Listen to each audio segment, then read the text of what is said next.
Welcome to A Magical Life, Health, Wealth and Weight Loss. I'm your host, Magic Barclay, lead practitioner at Holistic Natural Health Australia and #1 best-selling author. In this podcast, I aim to give you practical tips on how to accelerate and sustain your health, increase your financial, spiritual and emotional wealth, and to look at something that haunts many of us needlessly, weight loss. In some episodes, I'll have guests available to give you even more tips, but in others, the floor is yours. Drop us a line at A Magical Life Podcast on Facebook and let me know what you would like to know more about. Now, sit back and enjoy, because it is time for you to create and truly discover a magical life. Welcome back to A Magical Life. I'm your host, Magic Barclay, and today Martha Lewis joins us. Martha is a certified sleep expert, functional health coach, and creator of the Complete Sleep Solution. She helps people who want to sleep but just can't. She goes beyond the basic sleep advice that you read about everywhere else, and she addresses what's happening in the body that causes insomnia and tells you how to fix it. She talks about how gut health, hormones, mineral imbalances, and more can keep people awake at night. She does functional lab testing to find out these physiological hidden stresses that keep her clients awake at night. She also addresses the mental impact on sleep by helping her clients with stress resilience and sleep anxiety. Welcome, Martha. Thanks so much for having me. Now, I love someone else talking about functional health because that's what I do. And, you know, we're going to get to the big stress question a little bit later. But I've seen in practice that there is such a big swing in poor cortisol awakening response. People just seem to be more cortisol junkies than they ever were. Have you seen that? Definitely, for sure. High cortisol or even, low cortisol because it's been depleted. It was high for so long. Definitely. More on that in a moment. Let's get into our standard 3 questions. Everyone gives me different answers, and I'm really excited about yours. So here's the first one. What can your expertise do to accelerate health, be it emotional, spiritual, or the physical? I love it. I'm specializing in sleep, but really what my program is and what I do is help people get healthy again, because I see sleep as not being healthy. If you can't sleep, then there's something wrong, because we're meant to sleep. Our bodies need it, our brains need it. And so it is a health problem. And although people might not have any other symptoms in some cases, there's still these imbalances going on in their body that are keeping them from being able to sleep normally. So I'm really diving deep into health with everyone so that they can then sleep as they should be able to. So what poor health comes from poor sleep? Just to give the listeners an idea of what they're looking for. Yeah, so poor health can cause poor sleep, and then poor sleep can lead to poor health. So in that direction, for people who aren't sleeping enough because either they can't or they aren't prioritizing it, I mean, it's shown that getting fewer than 7 hours of sleep a night consistently increases your risk of so many different chronic diseases. So everything from heart disease to diabetes to depression to Alzheimer's to certain forms of cancer, there's so many connections between sleep and our long-term health. Definitely. Look, our second question is about wealth. People think wealth is just money, it's just finance, but you can also have personal and emotional wealth. So what are your top 3 tips to creating any kind of wealth? I would say my first tip is, first of all, being grateful for what you already have. And that's definitely something I try and practice on a daily basis. And I have a lot of goals that I want to achieve. So it's easy to focus on that and how far away I might feel from that. So it really helps me to focus on what I already have and how lucky I already am. And so I recommend that too to a lot of my clients, because that lowers stress, it lowers cortisol levels, it has all kinds of benefits to practicing gratitude. So I think that that's really important. Wealth is also about, I think, enjoying your time and having, there's a lot of talk about work-life balance, but I think that whatever that means for you, that is important to where, just as important as making money and working is also your friendships and your connections with other people and time spent outside, and just really enjoying and appreciating life is really important. And then the final thing I would say is wanting to make a difference in the world and wanting to contribute to other people. Really, that makes me feel really wealthy and drives me and gives my life and what I'm doing a lot of purpose. And so, so I think wealth is definitely can include money, but so many more things as well. For sure. Look, our final standard question is about weight loss. And that is, if you've ever battled your weight, what was the trigger to lose it? Or what can you offer the listeners to reduce stress, which we know is a key issue in weight problems? Yes, definitely. So I recently actually just lost 10 pounds. And, until then, that's kind of all I needed to lose. But I just noticed that my weight had been creeping up just a few pounds every year. And so I finally, once it got to a certain weight this year when I had my check-in, and it kind of put me at a different category, like a risk, change my BMI to where I was at an unhealthier level. And until then, I had been into intuitive eating and listening to my body and, loving my body, even if it did have a few extra pounds. But seeing that effect and how it could affect my health really motivated me to focus on that. And so for me, I learned a lot about how the brain works and how me thinking that I couldn't lose weight was really getting in the way of that before. And learning about how to resist urges and kind of rewire my brain to when you crave a food, it doesn't mean that you just go and grab it. You can interrupt that process and use your higher, more rational brain to not give into that urge. And over time, those urges start to go away. So that's been my really recent journey with weight loss. And so the second part of that question being around stress, we just mentioned cortisol earlier. And, many people are so stressed for so long, it really underpins any weight battles they're having. What are some tips there to manage stress? Yeah, that's such a good question. And it's so true because cortisol makes our body hold on to fat. And so if you're constantly stressed, it is really hard to lose weight. So I see it as two-pronged where there's mental stress. And so alleviating that, I think we really have to take a step back from our very busy modern lifestyle and learn how to relax when we wake up, relax before bed, take time to relax during the day, and not just go all day long because our bodies are not meant for that.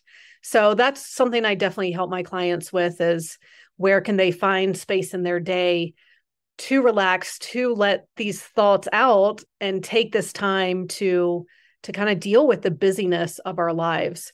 And then the other part of it is our physical stress that we might not even know about. So a pathogen in the gut or hormone imbalance or heavy metals, like all of those things are happening physically in our body and we're not even aware of it, but they are causing stress and causing our bodies to release cortisol, which is going to impede weight loss. So I like to take a body and mind approach to that.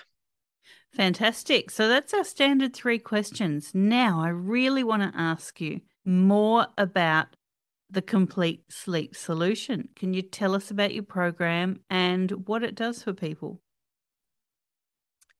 Yeah, so my program includes 4 functional lab tests that look at gut health, hormone balance, mineral balance, heavy metals, neurotransmitters, food sensitivities, all kinds of things that can affect sleep.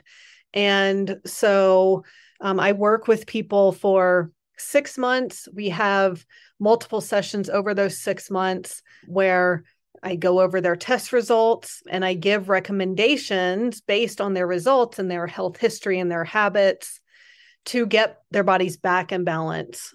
And it's very holistic because I'm looking at diet. I'm looking at, of course, optimizing habits around sleep. I'm looking at exercise. I'm helping with stress, with that mental stress. And with the tests, we're uncovering the physical stress. And then I recommend supplements that I see as for the short term while we get your body functioning correctly so that you aren't having to take something like a pharmaceutical drug forever. So, yeah, so that's how that works. I offer a lot of support because I think that is what's also missing from the Western medical system, where you talk to your doctor for 15 minutes once a year, and that's kind of all you get. So, and plus I ask people to make some changes, usually to their diet, some of their habits, and those can be difficult. And so I really like to walk people through that and give them the support to make those changes as easy as possible so that they are successful in the program and they do get the results they want, which is better sleep. You're talking my talk. I'm loving this.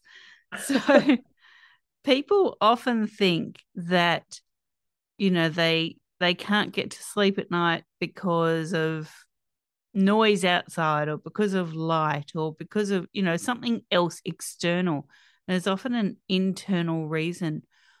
Why is it that people's internal clocks change, and can you link that up to maybe the things that they're consuming or the things that they're thinking?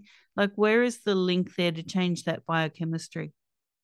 Yeah, well, for some people, for sure, if their body clock is off, and that can be from being in artificial light late at night when ideally we wouldn't be exposed to bright lights because toward nighttime, we should be in more darkness so that our body starts producing melatonin, which tells us that it's time to go to sleep.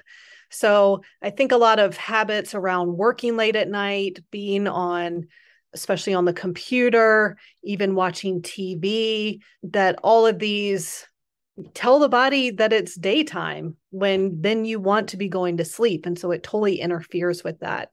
So I don't think that the only reason why people aren't sleeping is because they're watching TV at night, for example. I think for most people, if they can't sleep, there's more than that going on. But even those lights are still going to affect the quality of your sleep, even if you do think that you're sleeping well.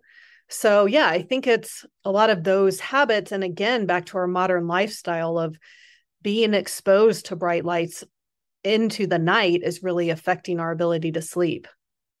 So let's talk about this biochemistry of getting to sleep. We've mentioned cortisol, we've mentioned the awakening response. What are the links to maybe the diet? Yeah, great question. First of all, there are inflammatory foods. So that can be gluten, dairy, refined sugar, and alcohol. Those are the big ones. So when they're causing inflammation in the body, then the body releases cortisol because it's an anti-inflammatory hormone. And so if that's happening at night from the dinner you ate or the ice cream you had before bed, then cortisol should be really low at night and melatonin should be high. And so if you're eating these inflammatory foods and your body's releasing cortisol instead, which is going to suppress melatonin, which is going to make it really hard to go to sleep. So that's an important component. And, many of my clients have gluten and dairy sensitivities. And so eliminating those foods can really help, lower that inflammation and let the gut be able to heal. And another component to diet and sleep really has to do with blood sugar, because if your blood sugar drops too low, let's say you're on an extreme roller coaster during the day from eating refined carbohydrates and sweetened drinks and things like that, and your blood sugar spiking really high, and then it's going to crash really low, and your body's going to release insulin to lower it. And then your body's going to want quick energy and it's going to crave more sugars and carbs and that quick energy. And it's going to release cortisol to release glucose into the cells to give you that energy. And so then your blood sugar is going to spike really high again. And then you're on that extreme roller coaster. And if that's happening during the day, then that continues into the night. And when it drops too low at night, your body's going to release cortisol and it's going to wake you up. So, making sure to keep blood sugar levels steady by avoiding, again, those inflammatory foods and quick energy foods like refined carbs and sugars is really key. And making sure you have enough protein and fat with every meal and snack, and really making sure that your meals are balanced, ideally for you as far as protein, fat, and carbs are concerned, is really important too for sleep and keeping those blood sugar levels steady. So what sort of ratio of protein, fat, and carbs should people be aiming for at different stages of their life? Well, so what I recommend is, I'm not sure you've heard of this, called the metabolic typing diet. And so according to this, there are 3 types of people. So they're the protein type, on the other extreme is the carb type, and then in the middle is a mixed type. And this makes sense to me that not everyone should be eating the same ratio. Like not everyone should be low carb or high carb. Like we're all metabolically and genetically different. And so there's quizzes you can do online for metabolic typing to find out what you are. And so then once you know whether you're a protein type or the carb type or the mixed type, then you can adjust your diet accordingly. So I do think that it's different for everyone and that it can change too throughout your life. Whereas, children tend to need more carbs and that quick energy. And then as we get older, we might need more fat and protein and fewer carbs because we don't need to burn through that energy as quickly. So I think it's different for everyone. Right. Is there something we haven't covered that you think the listeners need to hear? I think mainly that if you can't sleep and you've tried following what I call the sleep rules, right? Of not watching screens before bed or wearing blue light glasses, not drinking too much caffeine too late in the day, making sure to exercise. Like if you're doing all those things and you still can't sleep, then there's something more going on and you don't have to live with it. Like we can figure it out. And so there are quite a few things that can lead to either trouble falling asleep or waking up in the night, such as what we've talked about, blood sugar and cortisol, but also a pathogen in the gut. And if estrogen and progesterone are low, there's so many things that affect sleep. And so I just want people to know that you don't have to live with this forever. We can test and find out what's going on and figure it out. Great. Now, Martha, we love freebies here. So what can you offer the listeners and where can they find it? So I have a What's Causing Your Insomnia assessment where I have 8 different categories and you can check off to see if you have symptoms in those categories. So things like cortisol and gut issues and things like that. So that is on my website, thecompletesleepsolution.com. Great. So the website is thecompletesleepsolution.com. People can find you on Facebook and Instagram at Complete Sleep Solution. And you also have a Facebook group. Tell us about that. Yes. So my Facebook group is Sleep and Insomnia Help for Adults. And so you can find lots of information in there, similar to what I'm talking about here, but in more depth if you're interested. Fantastic. This has been such a great episode. I really appreciate it. And for the listeners, a few episodes back, we were talking about sleep with another guest. And I think, this is just so important. This is why I'm bringing you this information, because a good, healthy, restful sleep can help you with all the processes within your body. And, we often discount the need for really healthy sleep. Now, moving forward in A Magical Life, we have more great guests coming to you. We will be delving more into the functional health realm. As you know, I love bringing you that information. Listeners, thank you so much for your time. Go forth and create your magical life. Thanks for listening today. Please subscribe to hear future episodes, leave a review, and share this podcast. You can follow us on Facebook at A Magical Life Podcast, or at Holistic Natural Health Australia. That's holistic with a W. You can find us on Instagram at Holistic Natural Health or at www.holisticnaturalhealth.com.au. That's where you'll access all sorts of articles, freebies, and more.